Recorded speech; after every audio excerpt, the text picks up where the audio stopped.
जालना जिल्ह्यातील बदनापूर तालुक्यातील बाजार वाहेगाव या ठिकाणी आपण आलेलो आहेत। काल या ठिकाणी ढगफुटी सदृश्य पाऊस झाला व यामध्ये शेतकऱ्यांची शेतजमिनीचं व काही चाऱ्यांचं अतोनात नुकसान झालेले आहे। अक्षरशः पूर्णतः वाहून गेलेले आहे। आपल्यासोबत बाजार वाहेगाव येथील काही शेतकरी आहेत। काका मला सांगा, काल काय काय नुकसान झालं? काय नाव तुमचं? सुरेश भाऊसाहेब काळे। काय नुकसान झालं? नुकसान म्हणजे शेतीचं रान खंगळून गेले, चारे जनावर चारे होऊन गेले, कोणचे ठिबक कोणचे पाईपलाईनी, भरपूर नुकसान झालं। तरी काय कशी परिस्थिती निर्माण झाली होती? परिस्थिती लई बेकार होती काल। काही लोक रात्री 12 लोक राहत राहिले, त्याला यायला वाट नव्हती, रस्ता नव्हता पाण्याच्या पुरामुळं। कोणच्या मोटरसायकली होऊन गेल्या, सापड्या सकाळी समजा, काही नाही सापड्या, काही असं भरपूर नुकसान झालं शेतकऱ्याचं। आता खरीपाच्या पेरणीच्या तोंडावर ऐन असं संकट उभं टाकलंय, काय सांगाल शासनाला? शासनाला आता काही मदत करायला पाहिजे। शेतकरी काय आता मेहनती गेलत्या, काही आता करायच्या होत्या, काही आता नाहीला शेतकऱ्याला, आता कशी मेहनत करते लोक। शेतकऱ्यांच्या खरीप पेरणीचा मोठा प्रश्न या ठिकाणी उभा राहिलेला आहे। आपल्यासोबत आणखी काही तरुण शेतकरी आहेत। भैया काय सांगाल, काल पावसाची परिस्थिती कशी होती? काय नाव तुझं? अंकुश काळे बोलतो, बाजार वाहेगाव। पावसाचे असं होतं, ढगफुटी दृश्य झालं होतं। आमचे अतोनात नुकसान झालंय शेतकऱ्याचं। शेतकऱ्याचं नुकसान असं झालंय, फळबागा मोडून पडलेले आहे, काही काही जमीन उद्ध्वस्त झाली आहे। फळबागा जे आमचे पांदण रस्ते काही केले होते आम्ही, ते पांदण रस्ते सुद्धा नदीचं स्वरूप आलं, त्याला खंगळून गेले, अर्धले रस्ते राहिले नाही जमिनीत। आता सध्या 12 वाजेचा टाइम होता आला, तरी आम्हाला वावरात मळे जाता येत नाही। आता रोडच्या कडेला राहून तुम्ही आले म्हणून तुम्हाला बोलतो, नाही तर आमच्या शेतीत आम्ही आज स्वतः जाऊन नुकसानही पाहिलेलं नाही। लोक सांगतात का अतोनात नुकसान झालं आहे।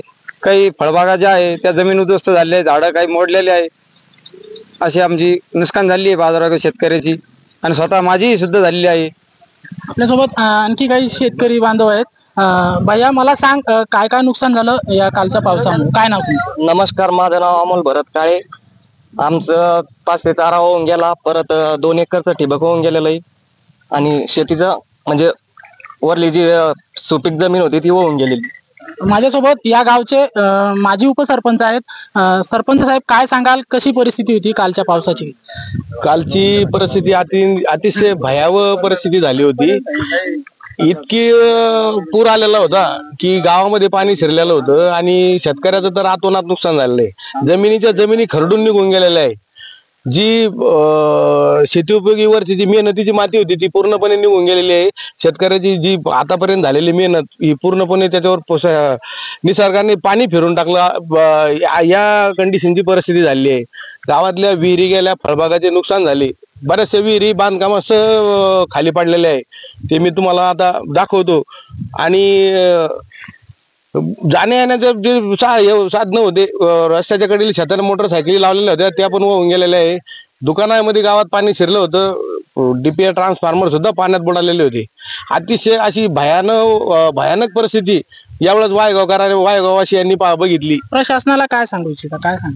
तर माझी प्रशासनाला एकच विनंती राहील की आता खरीपाची पेरणी तोंडावर आलेली आहे, आणि शेतकऱ्याला आता मोठा वातावरण चांगलं तयार झालेलं होतं, आणि उत्साह होता की आता आम्ही चांगलं जोमाने शेती करू, परंतु निसर्गाने त्यांच्यावर पूर्णपणे पाणी फिरलं।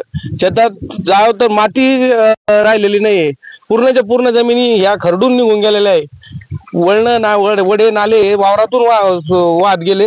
त्यामुळे आता माझी प्रशासनाला एक एवढी विनंती राहील की शेतकरी नव्यानं उभा राहण्यासाठी त्याला आर्थिक अशी मदत, भरघोस मदत शासनाने करावी, पंचनामे त्वरित करावे, आणि शेतकऱ्याला मदत मिळवून द्यावी, एवढीच मी प्रशासनाला विनंती करतो। या संदर्भात स्थानिक आमदार यांच्या सोबत संपर्क साधला का?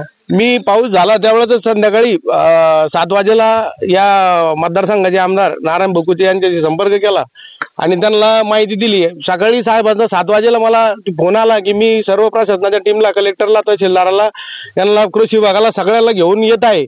आणि साहेबाचा आताही फोन झाला, साहेब आता रस्त्यात आहे, येऊ राहिले सर्व पाहणी करून। माझी आमदार साहेबाला एवढी विनंती राहील की या पाहणी करून या शेतकऱ्याला कुठं ना कुठं न्याय मिळाला पाहिजे। नक्कीच या सर्व शेतकऱ्यांच्या वतीने प्रशासनाला व स्थानिक आमदार यांना विनंती करण्यात आलेली आहे की या ज्या अवकाळी पावसामुळे जे शेतकऱ्यांचं अतोनात नुकसान झाले आहे त्या शेतकऱ्यांना नक्कीच न्याय द्यावा। माझ्यासोबत आणखी काही शेतकरी आहेत। काका काय सांगाल, काय नुकसान झालं होतं कालच्या पावसामुळे? काय नाव? पावसामुळे खारीचा नाला पूर्णपणे ओव्हर होऊन वर पाणी होऊन माझ्या विहिरीमध्ये गेलं, विहीर पूर्ण कोसळून गेली। 32 बाय 80 फुटाची विहीर होती, विटानं बांधकाम केलेलं होतं, कमी कमी 7 ते 8 लाख रुपयाची विहीर होती, पूर्ण संपलेली। 7 ते 8 लाख रुपयाची विहिरीचं यांचं नुकसान झालेलं आहे. हे असेच एक शेतकरी नाही आहेत की काका सध्या आपल्यासोबत असताना भावनिक झालेले आहेत. तर माझी प्रशासनाला व शासनाला विनंती आहे की या शेतकऱ्यांच्या पाठीशी आपण शासन म्हणून खंबीरपणे उभं राहावं. म्हणजे शेतकरी जगला तरच हा देश जगणार. काका कधी बांधली होती विहीर, काय सांगाल? विहीर जुनी होती, 1995-96 ला बांधलेली होती आणि ती चालू होती, पाणी पण व्यवस्थित होत तिला, आणि ते रात्रीच्या पावसानं संपून गेली पूर्ण. नक्कीच या शेतकऱ्यांच्या पाठीशी शासनानं खंबीरपणे उभं राहावं. आपल्यासोबत आणखी काही शेतकरी आहेत. भाऊ, काय सांगाल, काय नुकसान झालं तुमचं? हे बघा, असं व्हायला नको होतं, परंतु झालं काय, हे नैसर्गिक आपत्ती. कम से कम 250 मिलीमीटर पाऊस पडलेला आहे बाजाराबाहेरवरती, आणि एक आपत्ती म्हणून ढगफुटीसारखं वातावरण झालंय. ह्या वातावरणामध्ये ओढे नाले कमीत कमी इतके फुटले, कारण वावरामध्ये स्वतःच्या शेतामध्ये माती सुद्धा राहिली. आमच्याकडे फळबाग आहे, फळबाग कमीत कमी 300 हेक्टर फळबाग असून त्या मोसंबीला मोसंबी सुद्धा राहिलेली नाही, आणि आमच्या बाजारभागामध्ये मोसंबीचं सर्वात खूप मोठं नुकसान झालंय.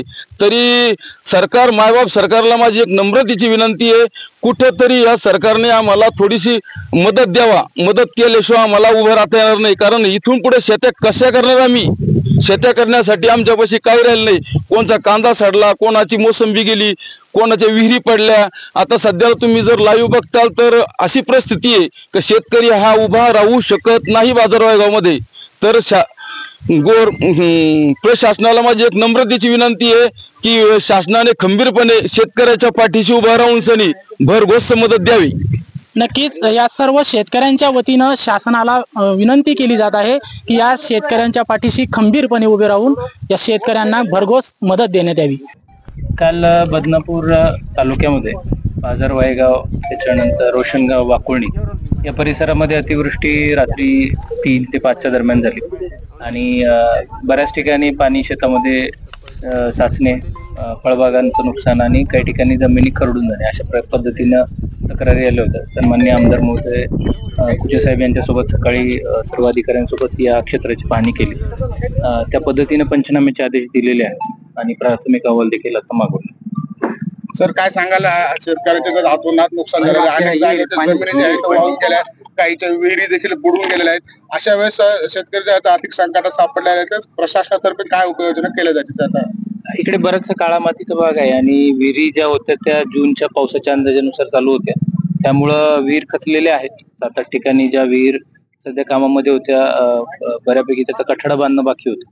अशी एक विहिरीची आम्ही तपासणी केली आहे, आणि ज्या ठिकाणी जमीन खरडून गेल्यात, पाण्याचा निचरा होण्यासाठी काही ठिकाणी पाणी साचलंय, त्या पद्धतीने काय उपाययोजना करता येतील ते करतोय. आणि शासन निर्णयानुसार जो आपत्तीचा निर्णय आहे, नैसर्गिक आपत्ती, तर त्यानुसार कारवाई करण्यात. काही जीवितहानी वगैरे काही जिल्हाभरात? जीवितहानी यापूर्वी झाली आहे. कालच्या घटनेमध्ये, कालच्या पावसामध्ये आणखीन कोणती रिपोर्टिंग नाही.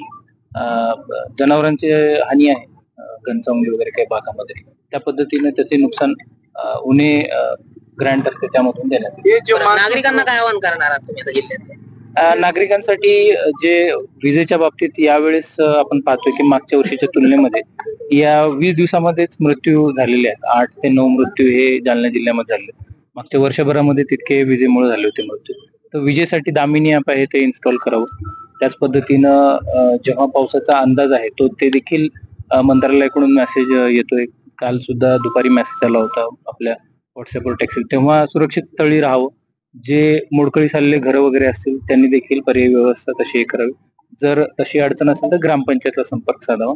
आणि सुरक्षिततेच्या दृष्टीनं जेव्हा हे काही पावसाचे अलर्ट येतात काही ठराविक भागामध्ये, तेव्हा त्याला लक्ष देऊन त्या पद्धतीनं प्रशासनाला जी सूचना असतील त्याचं पालन करून सहकार्य करावं. आगामी काळात जी नैसर्गिक आपत्ती उद्भवणार आहे त्यासाठी जिल्हा प्रशासन कशा पद्धतीने सज्ज आहे? आपल्या जिल्ह्यामध्ये जे आपत्ती व्यवस्थापनासाठी लागणारं सर्व साहित्य आहे त्याची तपासणी केली, आणि मागच्या वर्षामध्ये डीपीडीसी मध्ये मोठ्या प्रमाणामध्ये शासनाकडून देखील काही वस्तू आलेल्या आहेत, आणि आपण डीपीडीसी मधून अत्याधुनिक साहित्य सगळं घेतलेलं आहे. मागच्या वर्षी काही गावांमध्ये विशेषतः आंबड, घनसावंगी, मंठा या परिसरामध्ये काही गावांना पाण्याचा विळखा घातला होता, आणि त्या दृष्टीने सगळं साहित्य आहे त्या पद्धतीचे आपले सर्व कर्मचारी असतील तर त्यांचं ट्रेनिंग झालेलं आहे. स्विमर्स असतात त्याचंही झालेलं आहे. गोदावरी असेल किंवा इतर ज्या जिल्ह्यातून वाहणाऱ्या नद्या आहेत, पूरप्रवण जी गावं आहेत तर तिथं देखील सर्व आरोग्य असेल, राशन असेल तर त्या सगळ्या दृष्टीनं सर्व नियोजन केलं आहे आणि आपलं जे नियंत्रण कक्ष आहे ते देखील चालू आहे. त्याच पद्धतीने सर्व अधिकाऱ्यांना मुख्यालय राहून त्या पद्धतीनं सर्व गावांच्या संपर्कात राहण्याच्या सूचना दिल्या. प्रशासनाची तयारी पूर्णपणे झाली आहे. काल मला जेव्हा माहिती मिळाली आणि जेव्हा व्हिडिओ माझ्या ताबा ट्रस्ट करणाऱ्या शेतकऱ्यांनी टाकले की शेतीमध्ये काल ढगफुटी झाली अशी बाजार वायगावचे काही शेतकऱ्यांनी मला सांगितले आणि मी मग कृषी विभागाला विचारलंय. 68 मिलीमीटर पाऊस झाला. 65 मिलीमीटरच्या पुढे जर झाला तर आपण अतिवृष्टी धरल्या जाती हा शासनाचा नियम. त्या प्रमाणात तिथला 68 मिलीमीटर पाऊस झाला. मग मी माननीय कलेक्टर साहेब पांचाळ साहेब यांना बोललो की आपण 1-2 गावाला भेटी दिल्या पाहिजे. शेतकऱ्याचं काय नुकसान झालं, डाळिंब असेल, मोसंबीचा बाग असेल किंवा शेतीमध्ये जमिनी खरडून गेल्या, माती, त्याच्यानंतर विहिरी डुबल्या. आपण तुम्ही बघितलं, आता आम्ही बघितलंय. आता ह्या ज्या MRJच्या विहिरी ब्लॅक सोल म्हणजे काळी माती असल्यामुळं ती ढसळली. पण त्या विहिरीचं पुनर्बांधन झालं पाहिजे याच्यासाठी शासनानं जसं काल कॅबिनेट मध्ये महाराष्ट्राचे मुख्यमंत्री आदरणीय देवेंद्र फडणवीस साहेब, उपमुख्यमंत्री अजितदादा, दुसरे उपमुख्यमंत्री एकनाथजी शिंदे साहेब काल आदेश केले की जिडं जिडं अतिवृष्टी झाली तिडं तिडं पाहणी केली पाहिजे. कलेक्टर असेल, पालकमंत्री असेल, काही कारणास्तव आल्या पण पालकमंत्री महोदय ना कलेक्टर साहेबाला आम्हाला सूचना केल्या की तुम्ही 1-2 तालुक्यात जाऊन या आणि आम्ही आज इडं आलो.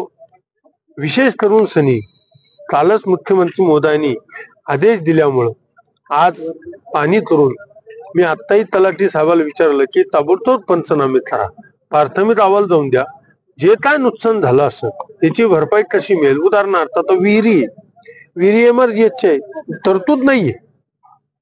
जे शासनाचे निकष आहे, जे सेंट्रल गव्हर्नमेंटचे NDRFचे जे निकष आहे त्या निकषात जर बसेल नसतं तर आम्ही स्वतंत्रताही MRJS मधून करता येते का, DPDC मधून काही करता येते का मदत शेतकऱ्याला, ज्या विहिरी त्या असं आमच्या धोरणात्मक काही होतं का, असं आम्ही करण्याचा प्रयत्न करणार आहे. आणि जर 65 मिलीमीटर पेक्षा जर जास्त पाऊस पडला त्याला अतिवृष्टीमध्ये येतो आणि तो ऑलरेडी कृषी विभागाने 68 मिलीमीटर पाऊस पडल्यामुळे नुकसान झालं याच्यात पुढे शंका वाटत.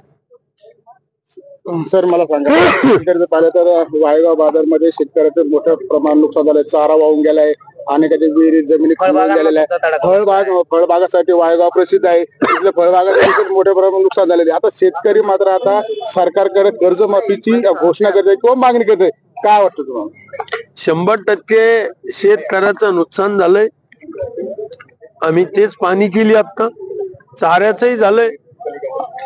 वेळ प्रसंगी सरकार माझ्या ताबा ट्रस्ट करणारच, कर्ज माफी करणारच आहे, याच्या पुढे शंका नाही.